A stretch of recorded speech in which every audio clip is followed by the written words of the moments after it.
సంజయ్, మౌనిక పెళ్లిని ఇంట్లో ఉన్న వాళ్ళందరూ చాలా సంతోషంగా జరిపిస్తూ ఉంటారు. ఇంతలో శృతి రవిని తీసుకొని, "పద రవి, స్పీడ్‌గా వెళ్దాం. వాడు ఎటువంటి వాడో నాకు ముందే తెలుసు. అలాంటి వాడితో మీ చెల్లి పెళ్లి అవ్వడం అంత మంచిది కాదు.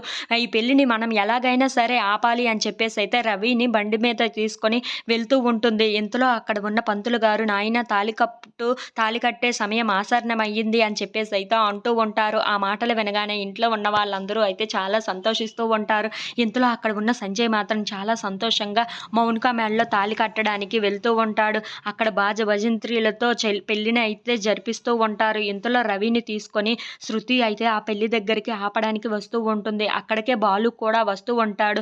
"రే ఆగ్రా, ఏంట్రా నా చెల్లి మెడలో తాళి కట్టడానికి నీకు ఎంత ధైర్యంరా? నువ్వు ఎటువంటి వాడిలో ఇప్పుడే నీకే తేలిపోతుంది. నువ్వు ఎట్టి పరిస్థితుల్లో నా చెల్లి పెళ్లిని జరపనివ్వను. ఈ పెళ్లి జరగదు కూడాను" అని చెప్పేసి అయితే అంటూ ఉంటాడు. ఆ మాటలు వినగానే అక్కడ ఉన్న సంజయ్ అయితే, "వీడు ఎలా వచ్చేసాడు" అని చెప్పేసి అయితే ఒక్కసారిగా షాక్ అయిపోయి బాలు వైపు చూస్తూ ఉండిపోతాడు. ఇంతలో అక్కడ ఉన్న బాలు సంజయ్ దగ్గరికి వచ్చి తన కాలర్‌ని చాలా గట్టిగా పట్టుకొని మరి, "ఏంట్రా, ఇందాకల నాతో ఏదో చెప్పావు కదా! ఇప్పుడు ఆ విషయం మొత్తం ఇంట్లో ఉన్న వాళ్ళందరికీ చెప్పురా.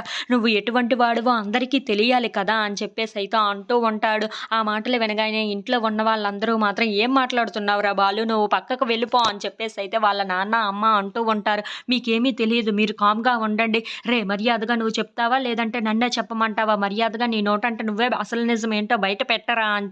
నా చెల్లిని ఇలా ద్రోహం చేసి పెళ్లి చేసుకోవడం అంత మంచిది కాదు" అని చెప్పేసి అయితే వాడి కాలర్ పట్టుకొని అంటూ ఉంటాడు. If you like this video